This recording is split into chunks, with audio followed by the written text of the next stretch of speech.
जय Hind. Bajrangi study point में आप सभी का स्वागत है। साथियों, आज 23 अगस्त है और आज पहली शिफ्ट का पेपर आपके सामने आ चुका है। आप यहाँ पर स्क्रीन पर देख सकते हैं। देखिए, मैं यहाँ पर आपको पेपर का एनालिसिस नहीं करूँगा, बस मैं कुछ क्वेश्चन के आंसर आपको बता दूंगा। बाकी मैं आपको पूरे क्वेश्चन दिखा दूंगा। यानी आप लोग ये कह सकते हैं कि इस पेपर को देखकर आप अपने आने वाले पेपर्स का अंदाज़ा लगा सकते हैं कि इसी तरह का पेपर रहने वाला है।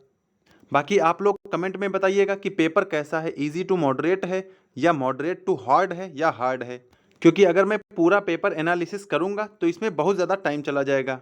बस आप लोग एक बार पेपर को ओवरव्यू ले लीजिए, देख लीजिए पेपर कैसा आ रहा है। तो देखिए, पहला क्वेश्चन है रीजनिंग का क्वेश्चन है कि यदि आप शुरुआत में पश्चिम की ओर मुंह करके 270 दक्षिण डिग्री दक्षिणावर्त मुड़ते हैं तो आप किस दिशा में मुंह करके खड़े हैं। यानी क्वेश्चन थोड़ा आसान लग रहा है। दूसरा है कि एक व्यक्ति 15 मीटर पूर्व की ओर चलता है, पूर्व की ओर चलता है, फिर बाएं मुड़ता है तो बाएं मुड़ता है, फिर 10 मीटर चलता है, फिर दोबारा बाएं मुड़ता है, 15 मीटर चलता है। तो आप यहाँ से इसकी लोकेशन बता देंगे।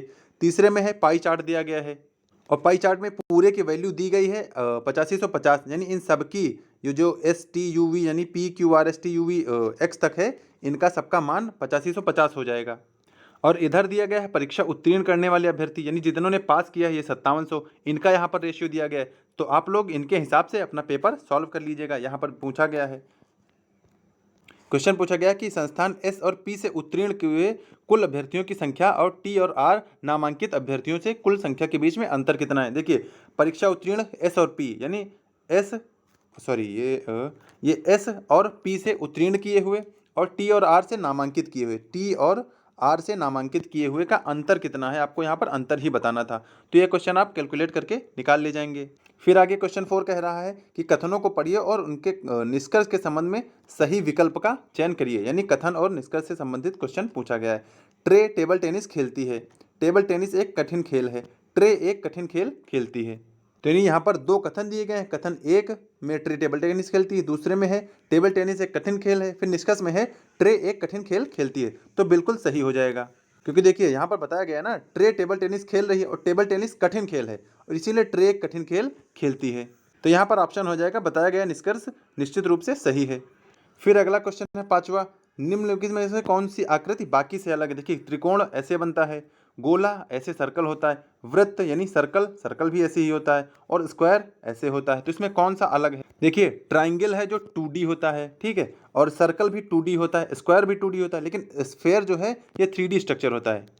स्ट्रक्चर में आप एक इसमें स्फेयर में आप एक बॉल को अज्यूम कर सकते हैं, तो बॉल एक स्फेयर है, इसीलिए स्फेयर एक अलग चीज़ हो जाएगी। बाकी नेक्स्ट में किसी कूट भाषा दी गई है, उसमें आपको निकालना है तो आप इसके हिसाब से कर ले जाएंगे।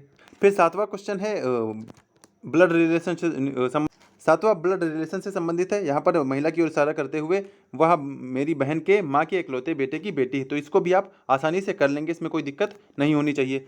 फिर आगे है अगला अक्षर क्या होगा, पी क्यू टी। तो पी क्यू टी में क्या होगा अगला। जैसे देखिए, पी के बाद तुरंत क्यू आता है, तो यहाँ पर पी के बाद तुरंत क्यू आता है, क्यू लिख दिया। तो टी के बाद तुरंत एस टी यू, तो यू आएगा, तो यहाँ पर यू हो जाएगा, तो इसमें कोई दिक्कत नहीं है।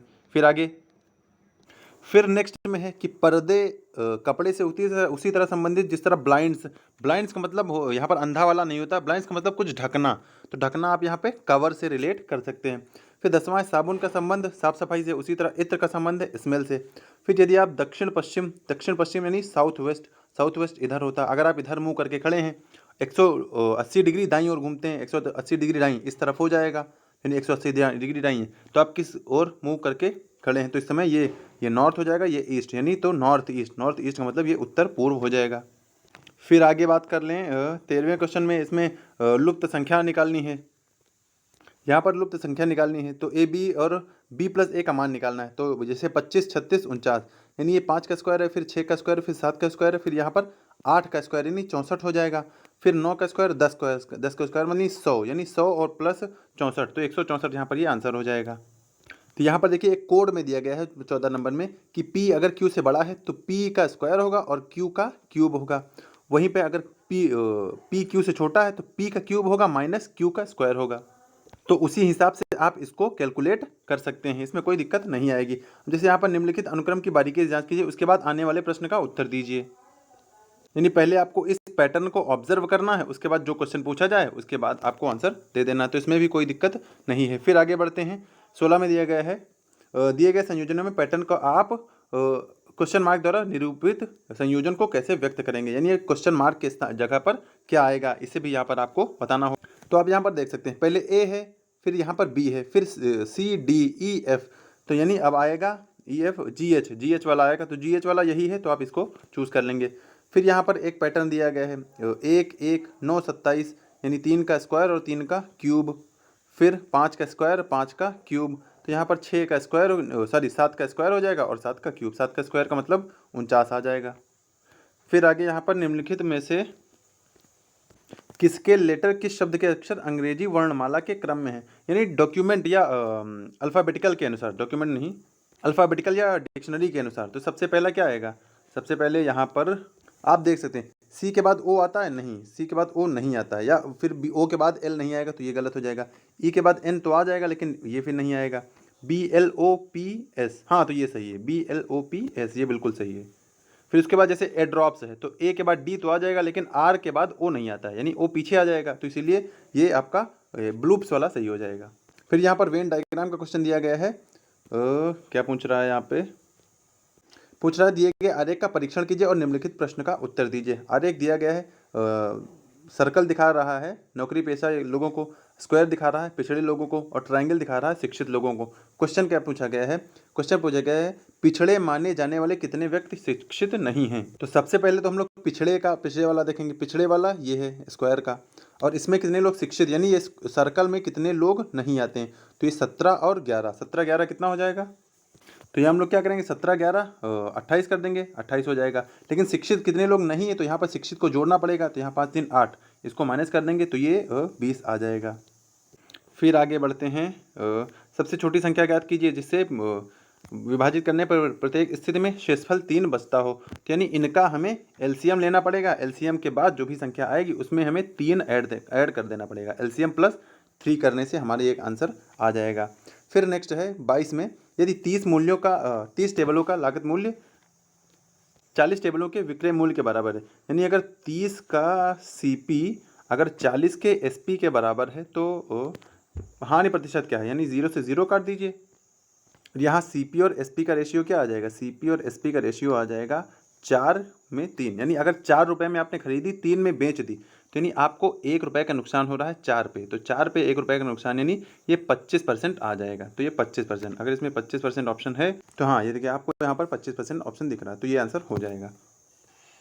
फिर आता है 23वां क्वेश्चन, क्या पूछ रहा है कि 10 रुपये में 4 की दर से, सॉरी ये पेन, 10 रुपये में 4 की दर से, यानी 10 रुपये में 4 की दर से और 10 रुपये में 5 की दर से, देखिए इससे इसको मल्टीप्लाई कर दीजिए 50 आ जाएगा, इससे इसको मल्टीप्लाई कर दीजिए ये 40 आ जाएगा।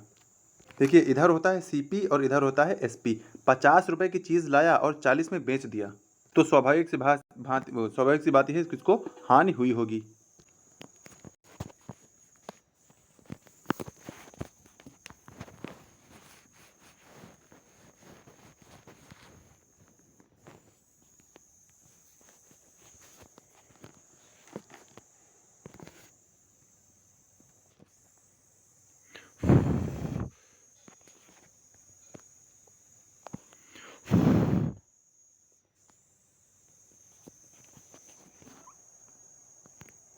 फिर नेक्स्ट क्वेश्चन है 25वां है कि 12.5% की दर से एक राशि कितने समय में दोगुनी हो जाएगी, यानी अगर हमने 100 रुपये उधार लिए हैं तो 200 रुपये वो कितने समय में बन जाएगा, और यहाँ पर रेट दिया गया है तो हम लोग SI is equals to PRT वाला फॉर्मूला लगा देंगे, आपका आंसर आ जाएगा।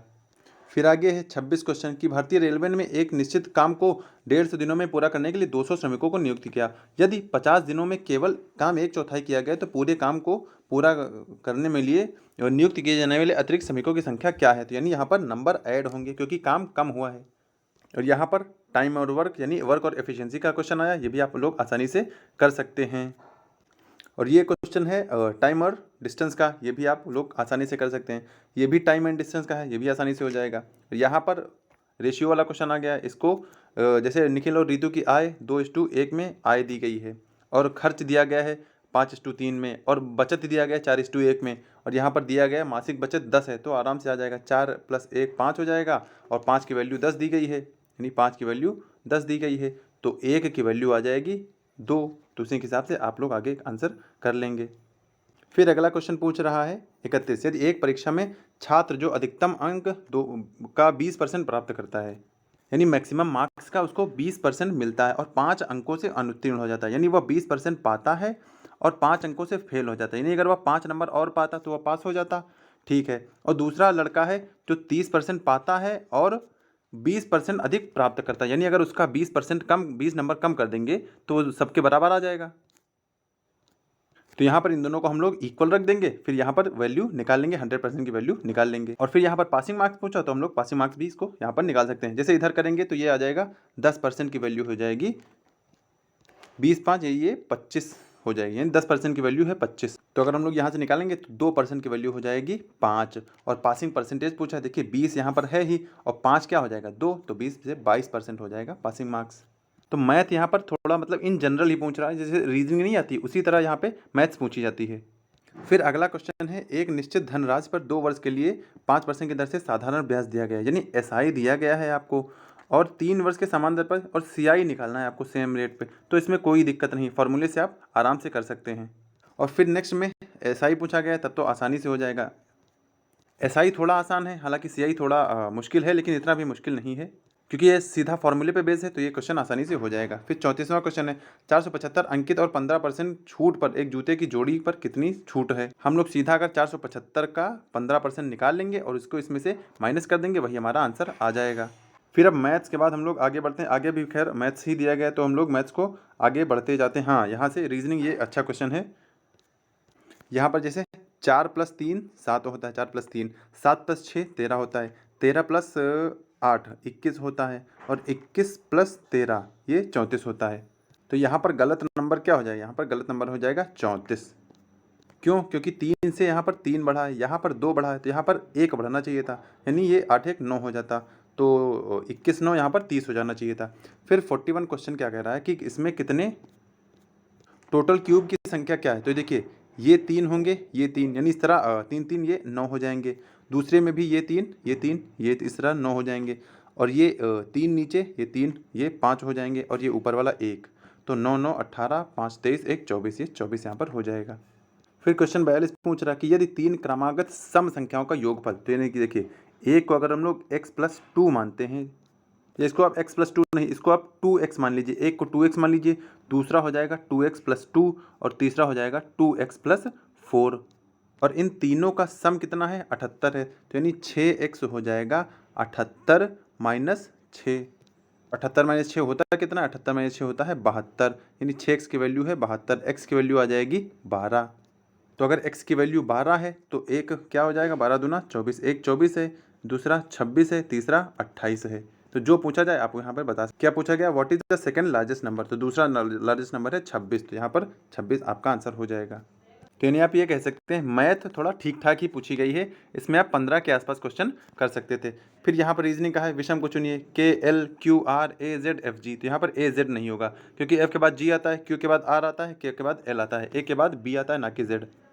फिर आपके सामने मिरर वाला क्वेश्चन है, आप इसको भी कर सकते हैं। यहाँ पर त्रिभुजों की संख्या ज्ञात कीजिए, सीधा है 1 2 3 4 ये हो जाएंगे, आप यहाँ लिख लीजिए, फिर 1 2 3 4 ये लिख लीजिए, 4 4 8, फिर 1 2 3 4 4 ये, फिर 4 लिख लीजिए, तो इस तरह 12 तो हो ही गए ये। फिर आप इनको यहाँ पर कैलकुलेट करिए, ये बड़े वाले रह गए, जैसे एक ये एक ये एक ये एक ये, यानी 4 हो जाएंगे, तो इस तरह 16 आपका आंसर हो जाएगा। फिर नेक्स्ट क्वेश्चन है ब्लड रिलेशन का, तो आप इसे भी सॉल्व कर सकते हैं, जैसा डायग्राम बनाया जाता है। फिर आगे यहाँ पर चॉइस पे क्वेश्चन बेस है, तो आप इसे मतलब इसमें आप कर लीजिएगा, इसमें कोई इतना बड़ी बात नहीं है, ये भी हो जाएगा। फिर असमान संख्याएं हैं, जैसे 16 25 49 81 8 27 4 9। देखिए यहाँ पर स्क्वायर है, यहाँ पर भी स्क्वायर है, यहाँ पर ये क्यूब है, ये भी स्क्वायर है, तो ये ऑड हो जाएगा। फिर 50 में पूछा गया है कि ऐसा क्या है जिसमें महिलाओं, माताओं और माता पिता यानी जनक के बीच में संबंध दर्शाता है। तो आप यहाँ पर देखिए, जैसे वीमेन में यानी लड़कियाँ तो लड़कियाँ होती हैं, और लड़कियाँ मम्मी या माँ भी होती हैं, और पेरेंट्स में भी माँ होती हैं, तो आप यहाँ पर एक ये कॉमन चूज़ कर सकते हैं क्योंकि इसमें कॉमन है ना, इसलिए। फिर आप सादृश्य पूरा कीजिए, दस्ताने हाथ और मोजे पैर, ये तो आसान है क्योंकि दस्ताने हाथ में पहनते हैं और मोजे पैर में पहनते हैं। फिर आगे नेक्स्ट में क्या है, सादृश्य पूरा कीजिए, अंतरिक्ष यात्री, अंतरिक्ष यान, गोताखोर, पनडुब्बी। फिर आप लोग यहाँ पर रीजनिंग के क्वेश्चन है, धीरे धीरे आप लोग इन्हें आराम से कह सकते हैं। फिर यहाँ पर 58वें क्वेश्चन से हो रहा है, हिंदी शुरू हो रही है। देखिए ये हर अलग अलग सेट का अलग अलग हो सकता है, लेकिन यहाँ पर 58वें सेट से हिंदी शुरू हो रहा है, 58वें क्वेश्चन से। तो आप लोग इसे अपने हिसाब से कर सकते हैं। कौन सा शब्दालंकार नहीं है, दो व्यंजन एक साथ मिलते हैं तो उन्हें क्या कहते हैं, फिर आगम अगम, ये सब आप यहाँ पर देख सकते हैं। क्या बोलूँ क्या याद करूँ, किसकी आत्मकथा का कौन सा भाग है, यानी यहाँ पर ये क्वेश्चन थोड़ा ठीक ठाक पूछ लिया गया है। ये 64वां नंबर, क्या बोलूँ क्या याद करूँ, हरिवंश राय बच्चन की आत्मकथा श्रृंखला का कौन सा भाग है। ये तो शायद ही कोई बता पाया होगा क्योंकि ये काफ़ी अंदर से पूछ लिया गया है। और हिंदी भाषा के लिए प्रथम साहित्य अकादमी तो हरिवंश राय बच्चन को मिला था। फिर वयोवृद्धि में संधि का विच्छेद क्या है, वयोवृद्ध में तो वयः प्लस वृद्ध हो जाएगा, ये विसर्ग संधि हो जाएगी। फिर 2019 का नाट्य साहित्य अकादमी, देश प्रेम में कौन सा समास, जुबान पर लगाम ना होना, कौन सा अमृत का पर्यायवाची शब्द नहीं है, अमृत का यहाँ पर क्षीर नहीं है, क्षीर सागर का होता है। बाकी सुधा, अमीय, सोम, ये सब अमृत के पर्यायवाची होते हैं। फिर नेक्स्ट है दंत्य नहीं है, दंत्य आपने सबने पढ़ा होगा, कंठ, तालव्य, ओष्ठ, दंत्य और मूर्धा, तो इसके हिसाब से आप यहाँ पर अपना एक चूज कर सकते हैं। फिर मैंने आम खा लिया है, खा लिया है यानी ये सामान्य, मैंने आम खा लिया है, लिया यानी अभी अभी काम हुआ है तो ये आसन्न भूत हो जाएगा। बाकी आप इसे चाहे तो ऑप्शन से भी एलिमिनेट कर सकते थे। फिर नेक्स्ट है कि एक ही आस्था में रखने वाला, तो एक ही में आस्था रखने वाला, किसी एक ही में, यानी वो हो जाएगा अनुमोदन हो सकता है यहाँ पर। बाकी धमाका, लड़ाकू, उड़ाक, छिछला, इन सब में उपसर्ग और प्रत्यय आपको बताना है। फिर शुद्ध वाक्य का चयन करना है, सदा एक वचन में प्रयुक्त होने। राजा शब्द के लिए पर्यायवाची, राजा के लिए क्या होता है, राजा के लिए होता है नरेंद्र, होता है शायद राजा के लिए। बाकी रघुवीर तो राम जी का है, लंकेश रावण का है और गोविंद तो कृष्ण भगवान का है। फिर यहाँ पर शुद्ध रूप का चयन करना, तो भारत में अनेक जातियाँ हैं, अनेकों होता नहीं है, अनेकों होता ही नहीं है, अनेक जाति हैं। जब जातियाँ क्योंकि जातियों का बहुवचन जातियाँ होता है, इसलिए जातियाँ वाला सही हो जाएगा। फिर आगे है विस्मयादि बोधक का चिन्ह है तो बी वाला है। 80 के पास में अच्छा का शब्द का प्रयोग विशेषण के रूप में हुआ है, तो विशेषण में सबसे अच्छा ये स्थान बहुत अच्छा है, यानी यहाँ पर क्वालिटी बता रहा है, तो विशेषण क्या क्वालिटी ही तो बताता है, तो यहाँ पर ये डी वाला ऑप्शन हो जाएगा। फिर प्रेम सागर के लल्लू लाल हैं। अनावर्त का संभिन्नातक तो यह न दोहराया हुआ शब्द पुल्लिंग है, क्षेत्र होता है तो क्षेत्र हो जाएगा। वह आई हो तो उसे चिट्ठी दे देना, तो अगर वह आई हो तो यानी संभाव्य, अगर वह आई हो तो उसे दे देना। अशोच और अशौच, अशौच तो होता है अशुद्धि, तो अशोच बिना सोच के हो जाएगा। आग लगने पर कुआं खोदना, मुसीबत आने पर, संकट के समय बचाव के लिए हाँ सोचना, ये होता है, यानी पहले ही आपको ये सोचना चाहिए। फिर 87 में जिसे सरलता से पढ़ा जा सके, स्थानापन्न होगा नहीं, पाठ्य होगा नहीं, सुसुप्सा होगा नहीं, तो सुपाठ्य, सु मतलब सरल से और पाठ्य मतलब पढ़ा जा सके। फिर उपसर्ग नहीं है, प्रभाव, ओढ़ना, अपवाद, पराजय, तो यहाँ ओढ़ना नहीं हो जाएगा कि अपवाद में अप है, पराजय में पर है, परा है और प्रभाव में प्र है। समास का शाब्दिक अर्थ होता है, समास मतलब होता है संक्षिप्त। फिर आगे बढ़ते हैं, यहाँ पर गद्यांश दिया गया है, तो ये आप गद्यांश किसको कर सकते हैं, यहाँ से गद्यांश शुरू है तो गद्यांश बढ़ के उन्हीं का उत्तर देना है, तो इसमें कोई बड़ा बात नहीं है। फिर इसके बाद एक मैथ का क्वेश्चन आ गया, एक व्यक्ति ने घोड़े को 25% लाभ पर बेचा, यदि उसे 35% कम खरीदता और इसे 732 कम में बेचता तो 36% का लाभ होता। देखिए क्वेश्चन ठीक है लेकिन हो जाएगा, लेकिन टाइम टेकिंग है क्योंकि 2-3 इसमें कैलकुलेशन करेंगे तब आपका किया जाएगा। तो बाकी क्वेश्चन आसान है, हो जाएगा। एग्जामिनेशन का कोड दिया गया है, रिटर्न का कोड आपको फाइंड करना है। कक्षा में सामू के ऊपर से यहाँ पर क्वेश्चन है, एक कक्षा है, यानी अगर मैंने एक ये क्लास मान ली, शाम्बू ऊपर से 10वें पर है, यानी ऊपर से ये 10th स्थान है उसका ऊपर से, और नीचे से वो 36वें स्थान पर, यानी एक ही की वैल्यू दी गई है। तो यहाँ पर आप 36 + 10 करेंगे, 46 - 1 कर देंगे तो 45 आंसर आ जाएगा। और ये ब्लड रिलेशन वाला आ गया है, तो इसको भी आप आराम से कर सकते हैं। फिर आगे श्रृंखला में अगली संख्या ज्ञात कीजिए। फिर 100 में है, दी गई श्रृंखला में विषम या बेमेल ज्ञात कीजिए। एक बस 50 किलोमीटर प्रति घंटे से 250 किलोमीटर की दूरी तय करती है, तो ये तो मतलब एकदम डायरेक्ट क्वेश्चन पूछ लिया कि 250 को 5 से भाग दे दो, तो ये क्या हो जाएगा 5, सर ये 50 है ना, तो ये 5 आ जाएगा, तो सीधा ये 5 घंटे आ जाएगा, आसान से है। फिर अनुक्रम में कौन सी लुप्त संख्या है, 3, 18, 90, 360, 1080, 1060, 2160, यानी यहाँ पर गुणा हो रहा है। कैसे गुणा हो रहा है, 3 × 6 = 18, 18 × 5 = 90, 90 × 4 = 336, फिर 36 23 1008 1000 दुन्ना 1008 दुन्ना ये 2 हो जाएगा, फिर 1 यानी यहाँ पर 2160 ये आंसर हो जाएगा।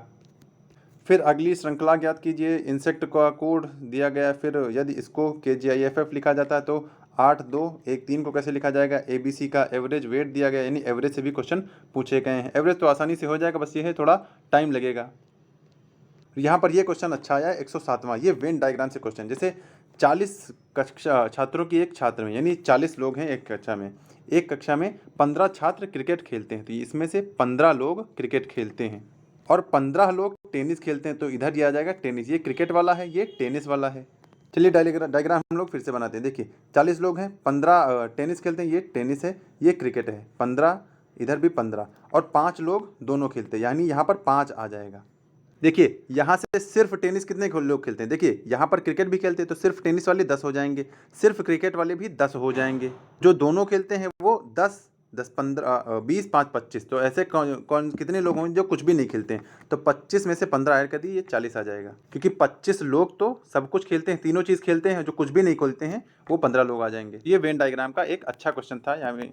फिर यहाँ पर ये पाई चार्ट दिया गया है, उसमें से आसानी से निकल जाएगा। फिर हमारा GS कहाँ से शुरू हो रहा है, 109 110 अभी रीजनिंग चल रहा है, 111 रीजनिंग चल रहा है, 112 यदि पश्चिम को दक्षिण पश्चिम, फिर हाँ 113 से आपकी यहाँ पर GS स्टार्ट हो। 112 का मतलब यानी अब आपके पास 38 क्वेश्चन बचे हैं जो कि GS में एक साथ लगे हुए हैं।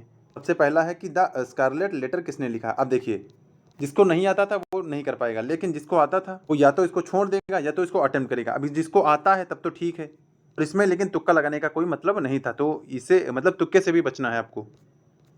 फिर क्वेश्चन है कि स्ट्रीक्स नामक सुविधा, तो स्ट्रीक्स नामक सुविधा स्नैपचैट में है, तो स्नैपचैट में आपने स्ट्रीक सुना होगा।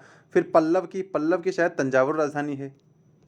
फिर आगे 116 FSB का काम क्या है, तो FSB का काम है फाइनेंशियल सपोर्ट देना। फिर GST के ब्रांड एम्बेसडर के रूप में ये शायद शाहरुख खान हैं, और फ्रांस और जर्मनी के बीच की रेखा ये सिगफ्राइड लाइन है। फिर DGFT के मंत्रालय के अंतर्गत कौन आता है, तो अगर आपको पता है तभी आपके हो जाएगा। फिर नेक्स्ट है 120 वाला, परमाणु ऊर्जा के उत्पादन के लिए कौन सा तत्व आवश्यक है। देखिए प्रोडक्शन में हाइड्रोजन हीलियम में चेंज होता है, तो इसीलिए हाइड्रोजन का बहुत ज़्यादा मतलब यूज़ है। नोएडा कहाँ पे आता है, तो नोएडा गौतम बुद्ध नगर में आता है। और डाक दिवस, यानी अगर आपको दिवस पता है तब तो आपका हो जाएगा, नहीं पता तो नहीं हो पाएगा। और INC की स्थापना 1885 में हुई थी। फिर पहला हवाई अड्डा अगर आपको पता है तब तो ठीक है। GST की थ्रेशोल्ड क्या है, सीमा लिमिट क्या है।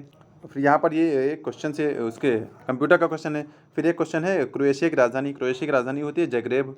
अगर नहीं पता तो आप एम्स्टर्डम नेदरलैंड की है, मेक्सिको सिटी मेक्सिको की है, लेकिन ड्रुवोनिक कोई सी की राजधानी ही नहीं है, तो जगरेब राजधानी हो जाएगी।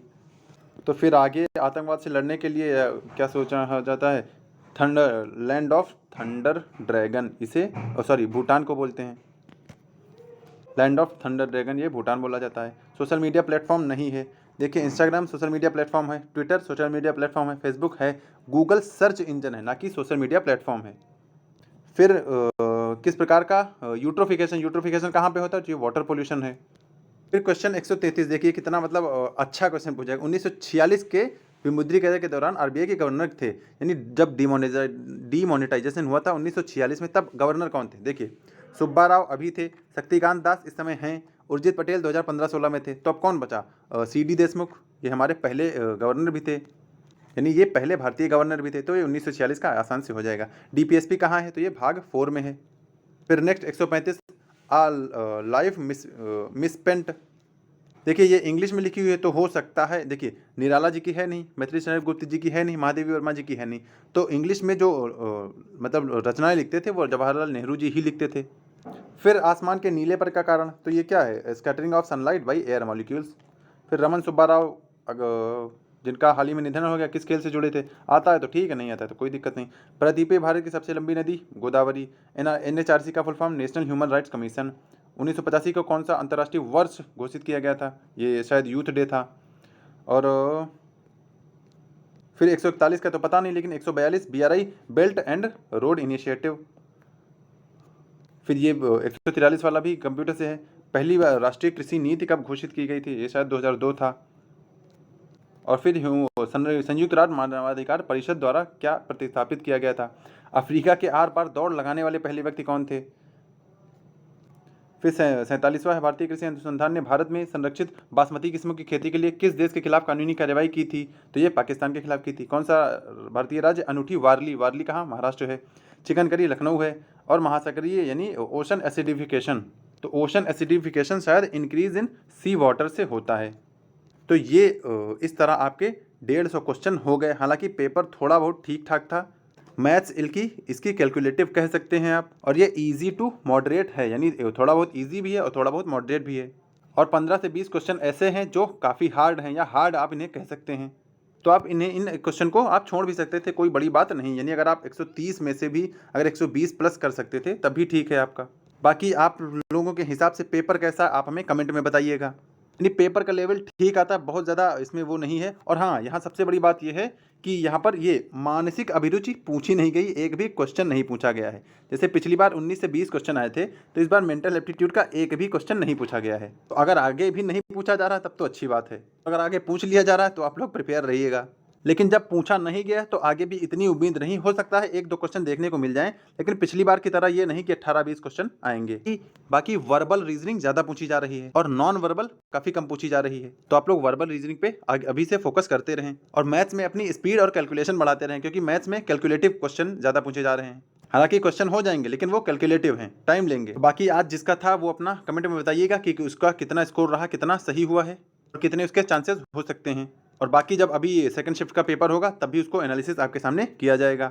तो उम्मीद है कि मैं आपको पूरा पेपर दिखाने में सक्षम रहा हूँगा। हालांकि मैं ये नहीं कहता हूँ जितने मैंने बताए हैं वो सारे सही हैं, लेकिन जीएस में 1-2 क्वेश्चन छोड़ के बाकी जो मैंने बताया वो सारा यहाँ पर सही है डेटा, और उसको आप लोग अपना आंसर के हिसाब से मैच भी कर सकते हैं। तो फिलहाल वीडियो में इतना ही, मिलते हैं नेक्स्ट शिफ्ट के साथ, तब तक के लिए जय हिंद।